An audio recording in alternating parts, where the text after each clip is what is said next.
What advice would you give someone sitting on a large retirement account who feels stuck with traditional options? Talk to you for sure. I'd say literally, genuinely talk to you. Do some research because, I literally just discovered you, right? I was just, I wasn't even looking up self-directed IRAs, but I came across your podcast, then came across self-directed IRAs. Through learning about self-directed IRAs, I found the ROBS, right? And then from there, you can go down a rabbit hole of figuring out all these different investment vehicles. And then you go find the people who are the ones talking and educating. All right. Welcome back to another episode of Deployed. For those of you who are watching the recording, my name is Michael Kearse. I'm a real estate investor and fund operator. Over the years, I've worked with a wide range of investors who have built very, very successful businesses in different ways, right? Whether they be business owners, professionals, or operators, many of whom eventually start to ask the same question. Is there a smarter way to deploy capital, especially retirement capital, outside of the stock market? So on Deployed, I'm not here to pitch. I'm here to understand how successful people think about capital risk and long-term decisions, and to explore how tools like the self-directed IRA fit into that thinking. Today, I'm extremely excited. We have Kristina Wiig. She's the CEO of Weld Valuations, and she's on a mission to help millions of small businesses in America really understand their true market value. How you doing, Kris? I am doing really well, Michael. It's great to be here. Awesome. Glad for you to be here. So let's jump right in. Before we get into like investing and things like that, I really want to know, can you tell us a little bit about like your path to success? Like, how did you become a CEO? I just popped out of the womb that way. I don't. Well, let's see. If we go way back, I was born on a 22 square mile island, also known as Manhattan, Okay.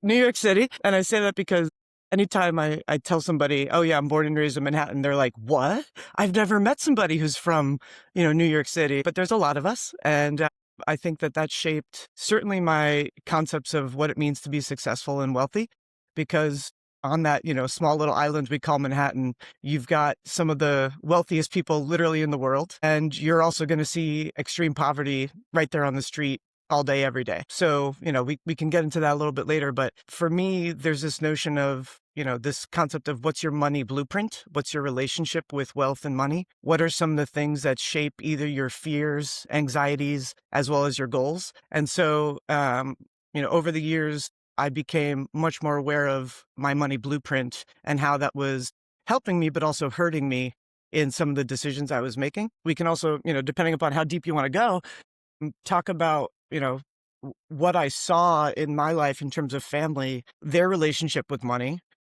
moments when they were, somewhat frivolous with money, and other moments where I saw the deep fear and anxiety of the future and, things like retirement.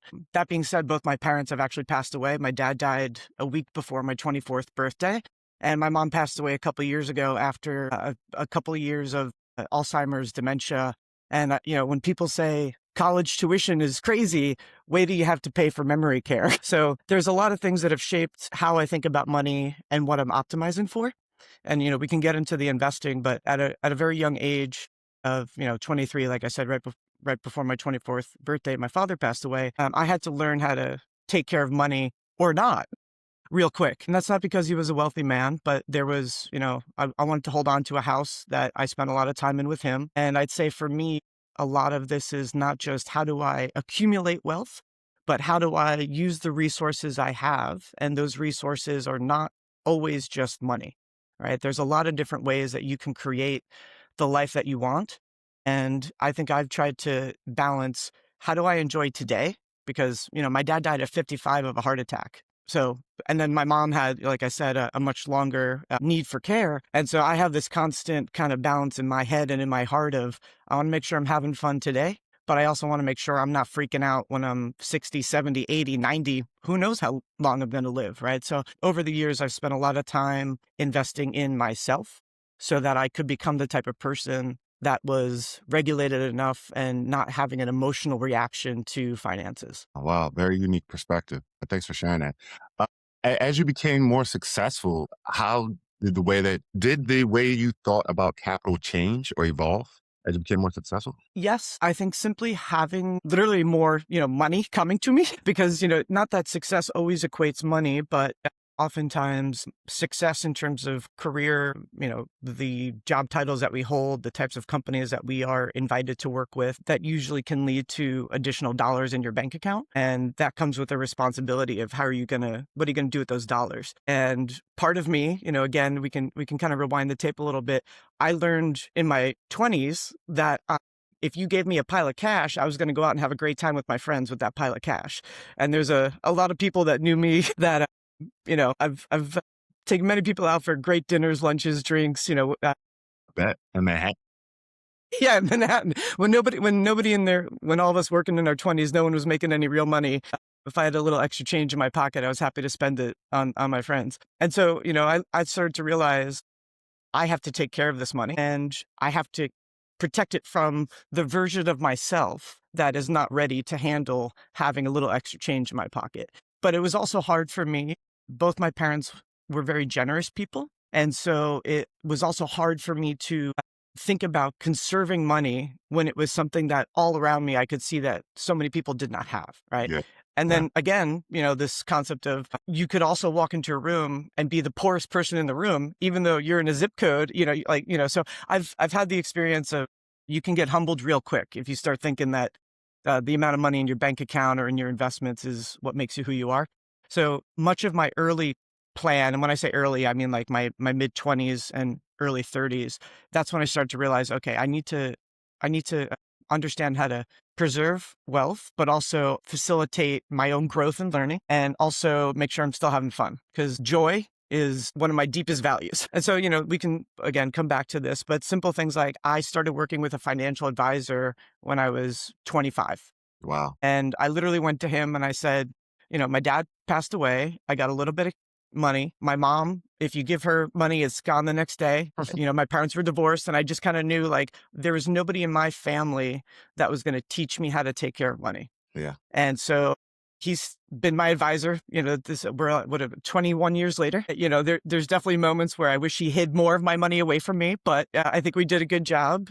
The years where I could contribute to a Roth IRA, he had me doing that. Also, money market, yes, fixed income. So I'd say, I've not done a self-directed IRA, but I've worked at many different startups where I had 401ks that I then rolled over into my traditional IRA. So, I keep locking money away from myself. I also, crypto's been an interesting ride, but again, what are we using money for, right? Like for me, it's seeing my dad pass away at 55. I'm not just trying to store up wealth. So there's a huge component to what do I use money for? It is a utility to me, and it is something that I can bring joy to myself and joy to others. I can bring security to myself and to others through money. And so for me, things like crypto, I did invest at a time when it was a really good time to get in, but I've never cashed that out to use something for myself. I donate to nonprofits, and it's actually a really excellent way to not have to be taxed on capital gains. There's a site I use, Crypto for Charity. And so the nonprofits that I care deeply about, they're, especially when crypto's really up, they're getting way more money from me than they did the previous year. Because let's say, let's say I put $100 into crypto. If that turned into $1,000, that's a lot of capital gains tax I'd have to pay. Right. If I donate that crypto, this company, Crypto for Charity, immediately turns it into cash and gives cash to that nonprofit. And I get the write-off and I don't pay any capital gains tax. So that nonprofit might get $1,000 from me, and it costs me $100 to do it. Yeah. Yeah. Right. And you got the probably $1,000 write-off. Correct. Yeah. Correct. So that is kind of cool. Yeah. I'll get to that too. Thanks for sharing that, and sharing your personal relationship about your parents. I really appreciate that. What do you think separates people who accumulate capital from those who actually deploy it well? I don't think there's a blanketed reason, but I do think there's a reason, right? And so some of the people in my life that I'm very close with, that I see their utilization of money, or, is sometimes a fear-based or a scarcity mindset, where they're putting off joy today because they are so afraid of lack of security in the future. And, so for example, I won't get into personal details of people, but so I'd say, some people, that's what they were taught. And maybe they came from a boatload of wealth, and that's just what you do, right? You keep using your assets to create more assets. And that's totally fine as well. For me, again, it's my personal choice to say, I'm optimizing for how much joy can I experience in my life? How much joy can I bring to others? And how can I also ensure some joy for my future self, right? So there is, anytime we think about the future, we're living in a anxiety moment, right? Because we're predicting what could possibly happen. And so if I'm sitting here saying I'm optimizing for financial security in my future, that's because there's some sort of fear that I won't, if I don't do it today, then I won't have it tomorrow, right? So, but I think there's also a wise thing to do. You know, if you've seen enough people as they get older and they don't have financial resources, or you see a family get wiped out because of medical bills, and that actually, you know, I figured we'd get to it at some point in today's conversation.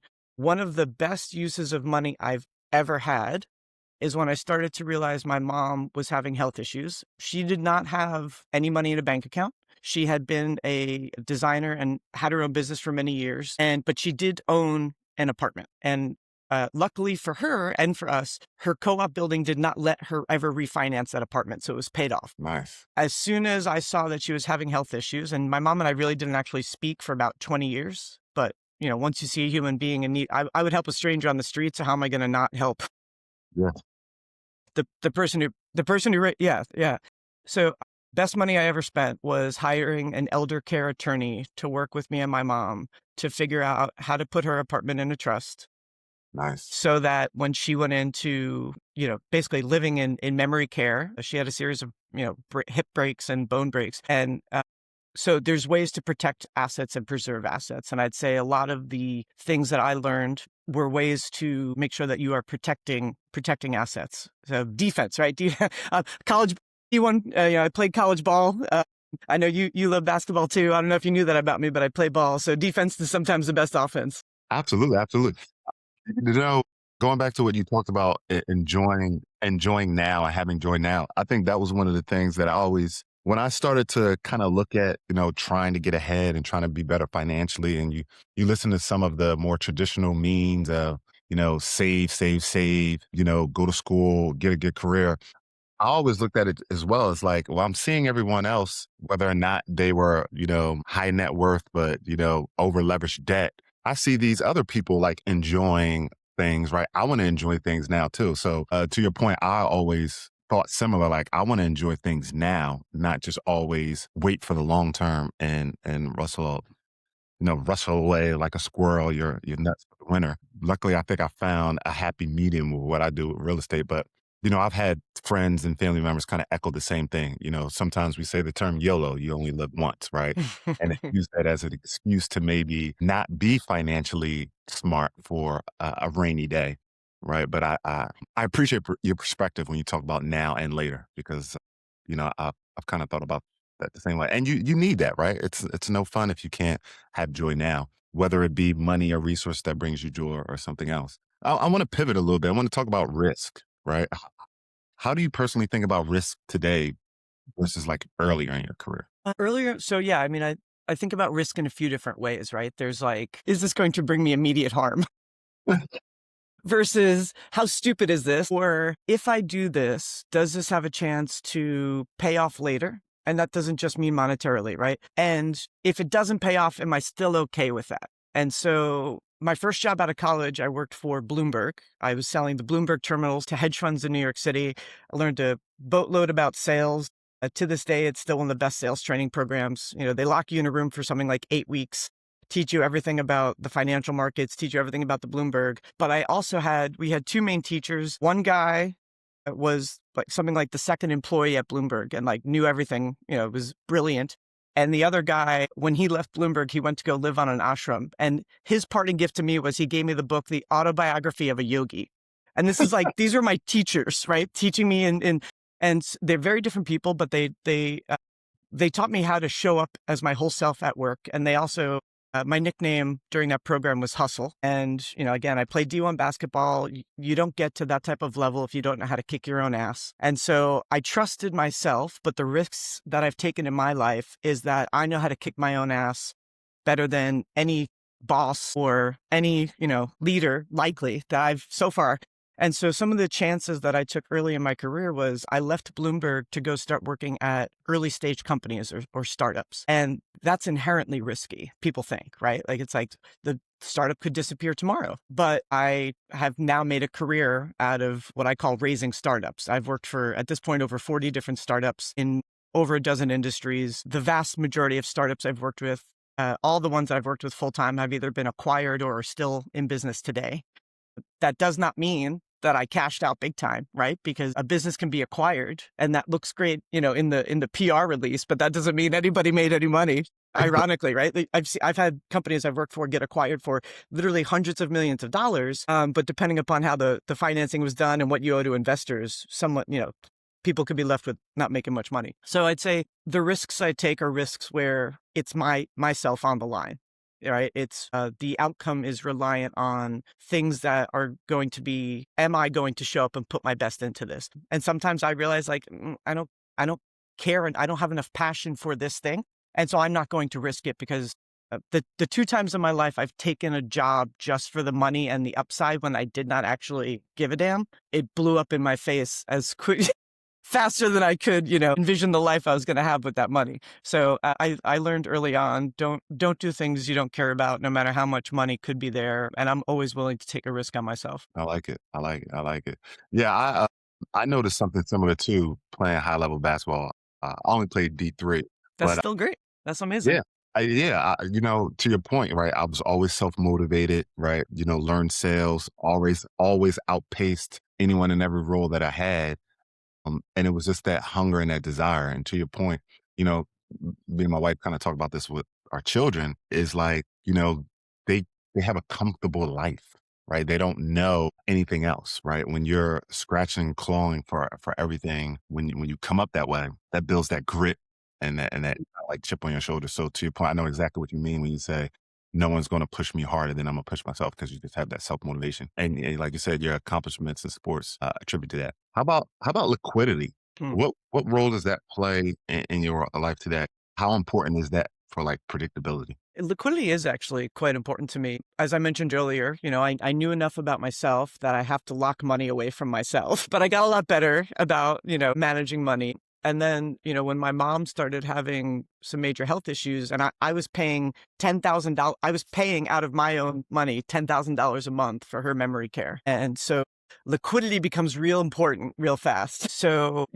there's a few different ways that I think about liquidity. Yes. So I have, there's things that's locked away from me. I've got money in real estate, but I also always make sure that I have enough money for more than just a rainy day, right? Where again, I choose to work in startups that are inherently risky. And so the notion of not having an incoming paycheck for a few months is 100% there. That is what actually happened. My mom started to have she fell and broke her hip, and I had just rolled off of working at a startup, and I had money, I had a lot of liquidity, and all of a sudden my mom fell, and I had to take care of all these bills, and that liquidity went bloop bloop bloop bloop bloop bloop bloop, real quick. So liquidity to me is very important, and then it's also very important again to go back to resourcefulness of what am I going to do, and what are the assets and resources I have at my disposal to create more liquidity. And during that 2-year period with my mom, I had to get real resourceful real fast to figure out. I ended up taking 2 jobs, but I did them both as a consultant. I have my own LLC. And the beauty in that is basically nobody's taking taxes out of your W-2.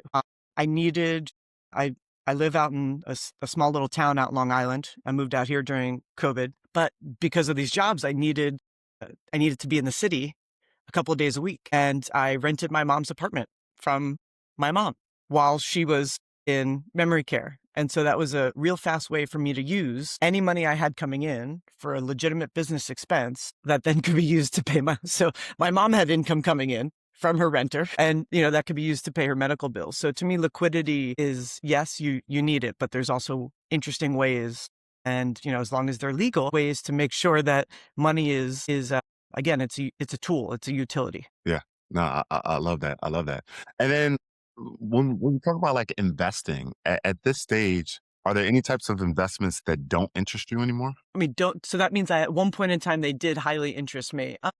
I never got into like the non-fungible token thing. I think at one point I was curious about investing in art, but I also didn't want to put that kind of pressure on artists of like, right? Like So it's like, yeah, startup artists? yeah, Is that let's, what you're yeah, talking? start, yeah. But, there's people that for maybe like 10, 15 years ago, it became, art is considered an asset class, right? So there's people that invest in anything from comic books, they're, pieces of art.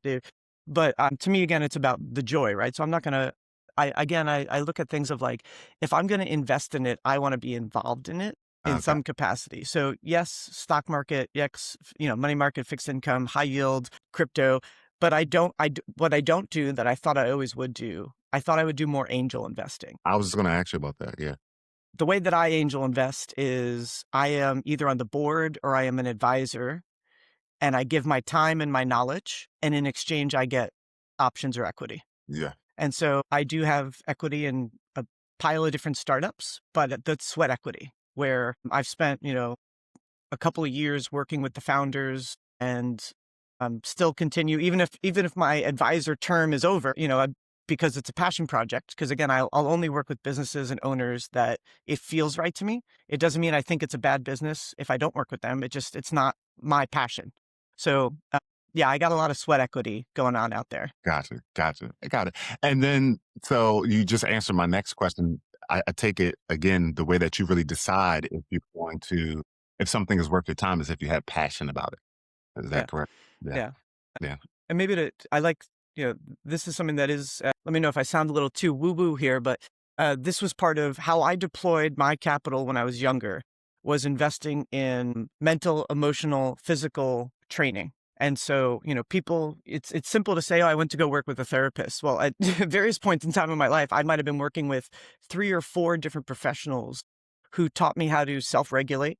And because, it's one thing to be powering through, right? And I'm sure, like we talked about earlier, like grit and having a chip on your shoulder can be fuel, but that might be fuel that burns up real quick, Yes. right? So how do you create a sustainable and maintainable high level of performance mentally, emotionally, physically, and spiritually? Where you don't burn And so you don't burn out, right? In all categories, right? Because there's lots of stuff going on in our lives, and if you're just focused on work and making money, likely some other stuff's falling apart, right? So I've spent a lot of time and a lot of money on working with wonderful people who have taught me how to chill out, self-reflect, and also, have that deep introspection to understand what is the kernel of what's happening behind all these decisions that I make, right? And that goes back to a risk profile, but it also has helped me to become more balanced and steady as a team leader, right? So that's actually helped me to rise up in my career,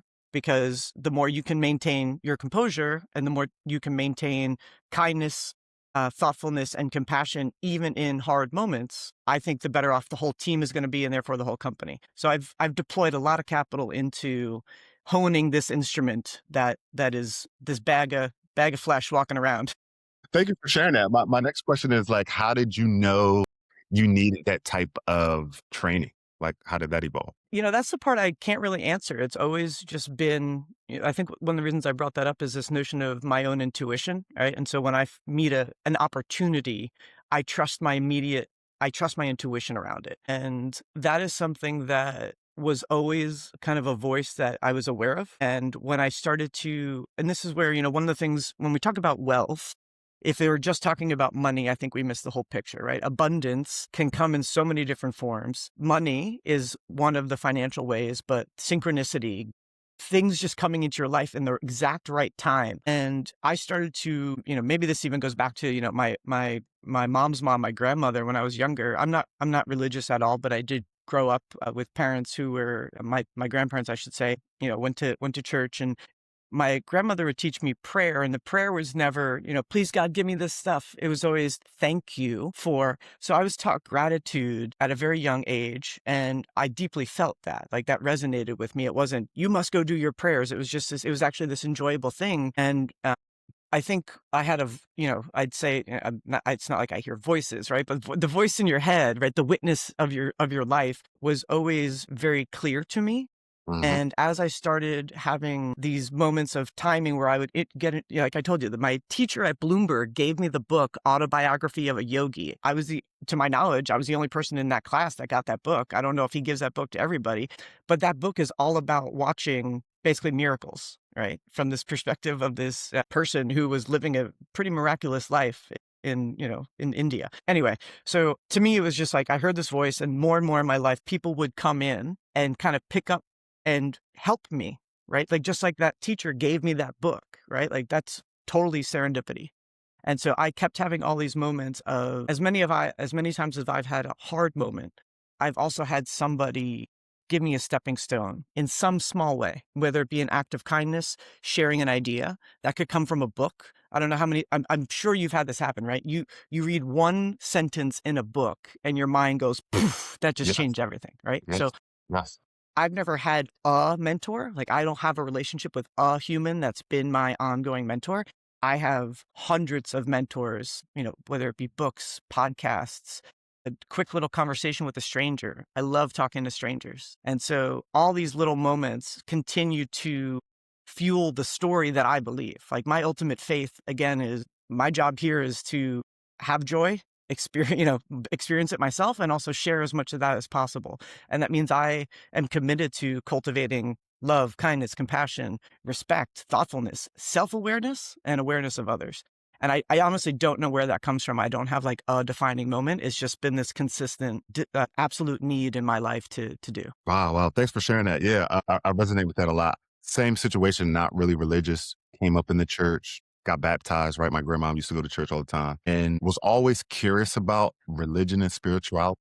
So did a lot of reading. Eventually, when I wanted to better myself, got into the personal development space, really started to understand astrology, numerology. And then once I really got into business and trying to change my financial situation, really started to get into like law of attraction, Mm. Mary and Esther Hicks. Yes. Yeah, so you talk about joy and things like that. I know exactly where you're coming from, Yeah. and I I Try. I resonate with that so much to the point where I am starting to get a hang of it, right? And Mhm. starting to really understand and seeing it and testing it. And, the little bit of success that I've had is a testimony to that, right? Because it's literally, like, changed my life. You brought up so I was introduced to Jerry and Esther Hicks probably when I was around 13 or 14 years old. My parents were divorced, and there was a lot of times when I wanted to not be around either one of them. And my mom's sister, my aunt, and I are very close, and she would frequently take me to go hang out with some of her friends. And her best friend from like fifth grade was this woman who was into all this, absolutely crazy. At the time, it was like, this is crazy. Yeah, yeah, yeah, yeah. But we would sit in her studio and, on a tape recorder, listen to, Louise Hay, Jerry and Esther Hicks, all these people that were talking about things that at first you're like, what are you talking about? Right. Uh, but then I have just found it to be true. And so, the more and this is to me just the power of faith, whatever it is you believe, it's likely going to happen. Right. That doesn't mean you manifest, you win the lotto tomorrow, right? That's where like all these small little things of synchronicity, timing, all these different ways that abundance shows up. If we're looking for it to be one specific way, I think we're missing the whole picture, right?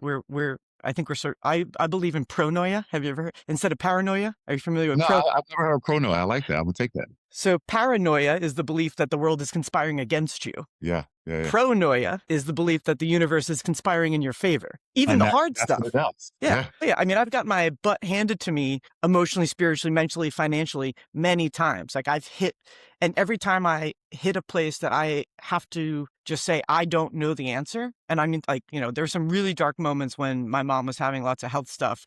And again, I mentioned I didn't talk with her for about 20 years. So to show up as much as I was showing up, I had to go find a place of love and compassion that meant I had to let go of any anger and past stuff. Those moments of surrender are really hard, but the bounce back up is so much more stable and beautiful. Like I feel so much more of a complete human, and I trust myself even more. And those, so as much as I believe in pronoia, that does not mean life has been easy, right? Like I've gotten my butt kicked many times, but I believe those are all for my highest good. Yeah, yeah. I've come to an understanding that the joy wouldn't be as good if there were no, opposite, right? The sunshine, you wouldn't appreciate it as much if it was always there. So sometimes you have to appreciate the rainy days as much as you appreciate There's a this. great song written about the sunshine and rain. Yeah. If I could sing, I'd start singing it, but yeah, Awesome. joy, Well, joy and pain. Yeah, yeah. Thanks for sharing that. I appreciate that. And, yeah, from time to time, these conversations like this, the people that I meet from networking and things like that, to your point, people come in and out of your experience for a reason, right? Whether or not we resonate with each other, one bit of information or, sharing an idea. Like, again, I think we mentioned this off camera.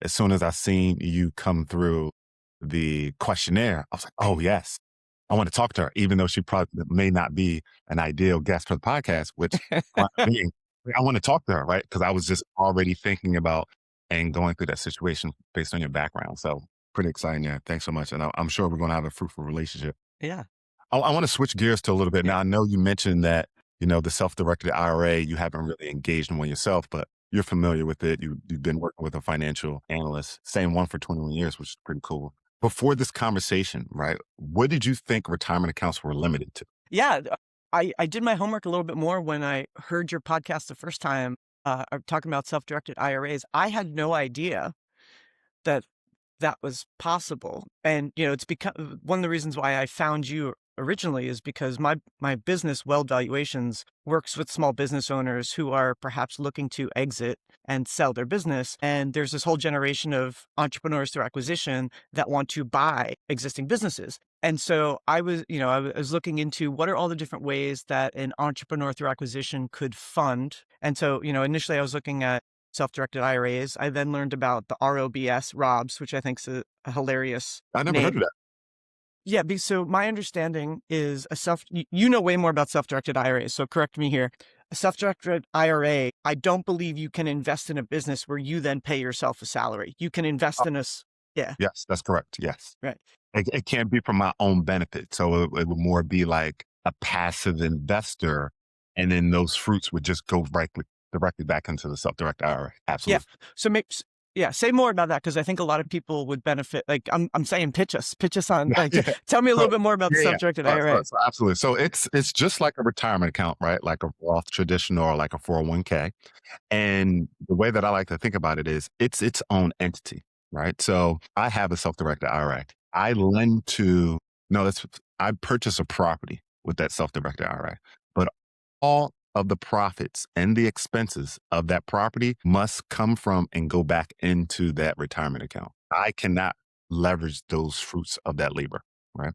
If, to your point, if I then take that money and purchase a business or maybe purchase an equitable stake in that business, I technically don't own that business. The self-directed IRA, the entity owns that business because it's just like a retirement account.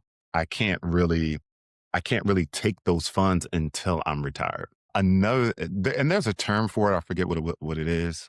And a lot of the custodians that I work with sometimes use the legal term, right? Because there's legal terms from it, from a taxation perspective.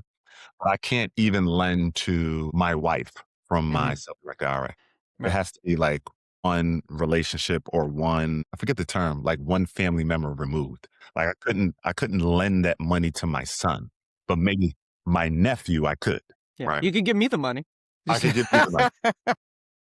So to your point, right? I have about $35,000 in my self-directed IRA. That's just been sitting there, right? I want to lend it out to maybe one of my students, or I want to lend it to a small business that can then produce the cash flow. So, to your point, that is a great and again, just like you're finding ways where you can help your clients, give you business, that's the same reason why I'm really promoting and really pushing and really educating the self-directed IRA because I want to raise more money. I want to put more capital to work so that I can do some of the projects that I'm doing. And there is so much untapped capital in these retirement accounts. And, Yes. from time to time, people say, well, Trump is also trying to open up the regular 401ks where Mhm. people can do the same thing. And basically what it is the 401k is really about the stock market, right? That's why your financial planner, that's why, the big financial guys are just always going to push that, right? Because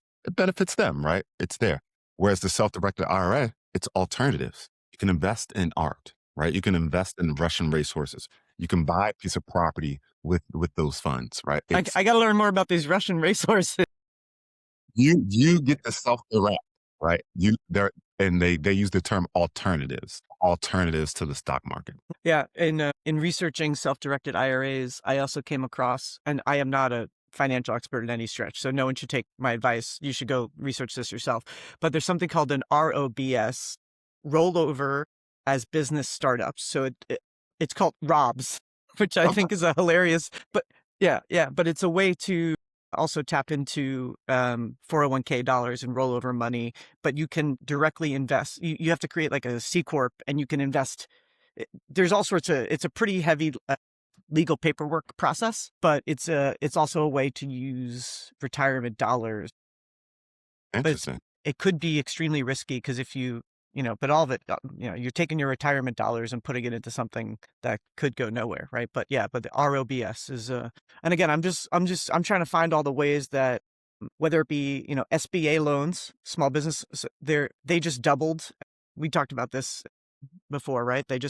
You can combine two different loans right now, a 7A and a 504, and up to 10 million. So there's all different ways that I think this next generation of business owners who don't want to go start, Silicon Alley startups, they want to invest in a cash flow, existing business, plumbing, electrician, roofing, painting, car washes, laundromats. And I'm looking for all the different ways that a buyer can finance responsibly, Absolutely. can finance that type of acquisition. So that was, I'm always curious to learn more about those opportunities. No, I mean, then that makes sense. That's smart by you.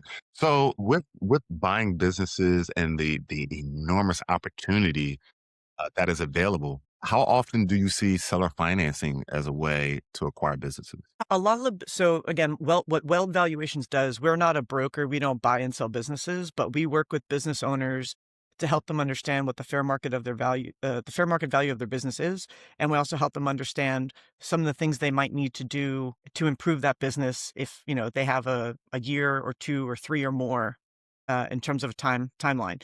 We will also do valuations for a buyer who is looking to acquire a business and they want a neutral third party to run the numbers and say, here's what it should be worth or could be worth compared to other similar tech businesses. And we also, as I mentioned, do SBA lending. So usually the business owners that are coming to us, seller financing has not popped up a lot, but again, I'm not a broker. So by the time the deal's fully getting done, we've already done our work, right? So we're usually working with exit planning advisors. There's a whole profession of people that are certified exit planning advisors that work with business owners over, maybe a year or 5 years to improve the value of that business and get them ready.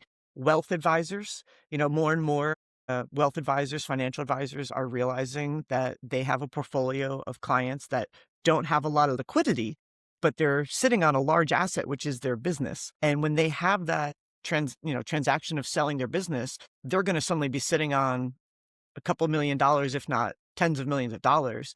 And so a lot of wealth advisors are also trying to figure out how to maximize that owner's retirement. And some of it might be seller finance, so there's all these different ways that current business owners can look at completing a transaction. Seller financing is definitely one of the avenues that is out there, but I don't personally see it a lot in the work that I do. Yeah. Even from a lending, and I didn't even realize, I'm sorry, I may have missed that. I didn't realize that you also offer the SBA loans. Oh, no, Even we don't offer, I work with SBA lenders. So an SBA Gotcha. lender is required to get a third party neutral valuation. So they Gotcha. do all their own work. They'll look at the business, but they are required to buy.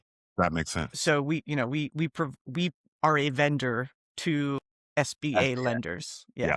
Yeah. Like an appraiser in the real estate space. Yeah. Yeah, Well, we got basically. Yeah. You got to appraisers. go get a third party neutral, and I have a team of analysts that have the credentials to allow them to do what's called an IRS qualified or a certified valuation. Gotcha. That makes total sense. That makes total sense. So when circling back to the self-directed IRA, and I apologize for jumping around No, it's okay. with some more questions. When you hear self-directed and some of the research that you did, what type of questions kind of came up for you?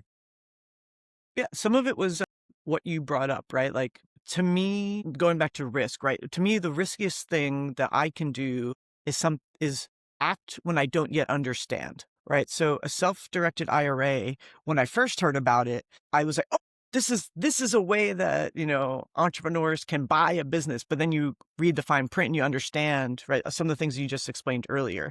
So to me, it's really the nuances of what are the types of assets I can purchase with it? What are then the legal, I won't say not limitations, but the what do I have to do and what can I not do? The Guardrails, right? guardrails, thank you, yeah, guardrails. So I think your sharing of the guardrails is helpful because people, you hear about a way to invest money and people get excited. And the risk there is they begin planning and acting without full information. Here's a way that you can use money that you've already put away. It's your money, Yeah, right? It's yeah. now you can self-direct it, but then making sure they understand before they get all excited and start telling their whole family and friends. It sounds like you do a lot of that, right? You do a lot of educating. Yeah, yeah, absolutely, absolutely. Do you think more successful people would use them if they understood the guardrails, if they had more education around it? I do. To me, the funny part is, I said I've been working with a financial advisor for 21 years. I had no idea what it was. I love my financial advisor and the team that he's put together, but that doesn't mean that he's bringing me every possible financial instrument out there, right? Like if we're hitting our goals and I'm not the kind of person that's like, what's the market doing today? I'm just kind of like, set it, forget it. And let's, meet.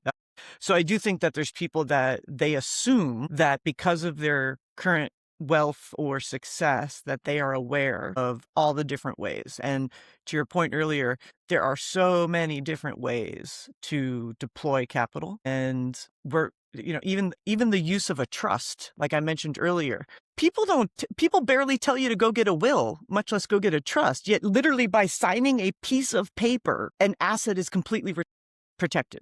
And that means like no one's taking inheritance taxes. The government or Medicare or Medicaid is not taking that asset from me. And like, this is literally by signing a piece of paper, you can completely change the financial situation. And there are so many, I can't even imagine how many I am not aware of, right? Or like I mentioned earlier, crypto, you can donate your crypto and completely circumvent having to pay a capital gains tax. If you're over, I think it's if you're over 72 years of age, you can donate directly out of your IRA. Because once you hit a certain age, you have to take money out every year, and Right. otherwise you're penalized. If you Yeah. don't need that money, get the write-off and donate it to a nonprofit. A lot of people don't know that, Right. Right. right? Right. Right. Right. Nah. Thank you for sharing that. I appreciate that. Why do you think retirement capital often aligns better with like passive investments versus like act? Fear, I also think that there's who wants to be held responsible for losing money, right? If I walk up to like, but if there's, you talked about this notion of degrees of separation, like if I got enough degrees of separation from where the decision was made, and then it can't be my fault. I'm only smart when it goes up, not I got somebody else to blame, even if, you've said this on other shows, if everybody's putting their money into the stock market, we're all kind of in the same boat if that boat goes up or down. And in the years where it's up, well, I'm the genius that invested in the stock market. In the years it's down, my financial advisor is an idiot. But meanwhile, that financial advisor it's not like he or she came up with that on their own. They've got everyone's in the same program. So to me, passive investing just allows us to not have as much accountability. No, I like that. No, that makes sense. You're spot on. How about like a good passive investment? What would you say a good passive investment looks like? I honestly have absolutely no idea anymore. For real, like anything that I could possibly list, I mentioned, I worked at I've worked in and around the financial markets for a couple of decades, and I don't think there's one asset class that at some point in time didn't get crushed. And to me, the whole thing about money is when you need it, you need it. And so if you're invested in something like, a number of years ago when the stock market crashed, anybody who was retiring then, your 401k was Yeah, crap. I met a lot of them. They're Yeah. working. I had to go Yeah. get a job like UPS or Walmart. Yeah. Yeah. 100%. And so I don't, depending, like I can't predict those times. So to me, it's like crypto right now too, right? It's still way up from when I bought it, but it's way down from somebody who bought it in the last year.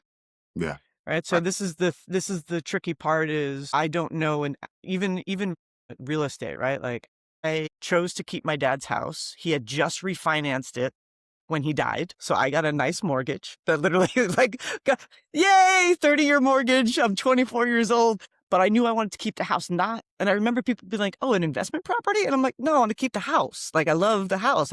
So I would rent out I basically had a roommate, right? But and I would rent out shares in the summer because it's close to the beach. And now this house is in a neighborhood where, I mean, the real estate around me is exploding. Did I Yeah. know that? No, No. but did I, right? So And right. It was just timing. It just happened at yeah, that time. just happened. So, and like, I have no plans to sell this house. I literally get calls all day long, texts, people putting stuff in my mailbox, and I'm like, right? But so to me, I don't know. I really couldn't tell you. It's the thing that you trust, and this is where like establishing that inner intuition and having faith that the timing of it will work out. No. Well said. Well said. It's probably one of the best answers I've heard. What advice would you give someone sitting on a large retirement account who feels stuck with traditional options? Talk to you for sure. Talk to you. Yeah, I'd say literally, genuinely talk to you. Do some research because, you know, I literally just discovered you, right? I was just, I wasn't even looking up self-directed IRAs, but I came across your podcast, then came across self-directed IRAs. Through learning about self-directed IRAs, I found the RLBS, right? And then from there, you can go down a rabbit hole of figuring out all these different investment vehicles. And then you go find the people who are the ones talking and educating. And then you do your own, you know, you and I, you know, don't really know each other, but it doesn't take all day to recognize sunshine, right? So like you can figure out if you trust a human, you know, fairly quickly. But some people haven't nurtured that. Some people don't know. And so someone might have money and they haven't cultivated what does it mean to understand if you're working with someone you can trust. And that doesn't mean that they're an untrustworthy person, but do you feel good in trusting your money with the ideas that you're getting from another person. So yeah, I'd say like do your homework and then talk to the people that have already done it. But keep in mind, people who've been successful with the thing are going to be very excited to tell you about their success with the thing. That does Yes. not mean that success is going to be the same for you. Yes. Yes. Yes. Again, just go That, back to your gut. no, I like everything that you echo and you're spot on. And to your point on one thing, one of the other things I do is I do coaching around real estate and things like that. And again, when we talk about, little ideas or things that come to you, some of the things that I've been hearing, or I would say over the last maybe 2 weeks, is like, anytime, echoing what you just said, anytime someone gets excited or they always talk about the good at what they're doing, right? What are some of the not so good things? Because there's always a duality, right? So Mm-hmm. one of the things that I've thought about, and again, it's my intuition talking to me, is I'm going to start sharing some of the downside of Mm-hmm. what I do, right? And I know that when people really hear that part about it, it's going to resonate so much more with them, right? Because they're looking for that anyway, right? Mm-hmm. That's the Mm-hmm. way they think. Mm-hmm. And then once I explain to them how I'm able to either set aside or prepare for that risk, would give them more education and more of a valid or more valid information for them to make an educated decision. Right. Agreed. Yeah. So that's something that I'm gonna do a little bit more of instead of just saying, "Oh, this is so awesome. You should do this." Right? That would resonate more. So thank you again for sharing that. That was awesome. This was a great conversation, Kris. I really appreciate it. For those of you who are watching, those of you who are joining us, if this conversation resonated with you, please share it with someone who's built success and is now thinking more intentionally about how to deploy their capital. And if you're curious about how the self-directed IRA works or is used for passive real estate investing, please, you'll find some resources in the description below. Again, thank you for joining us for another episode of Deploy. We'll see you next time.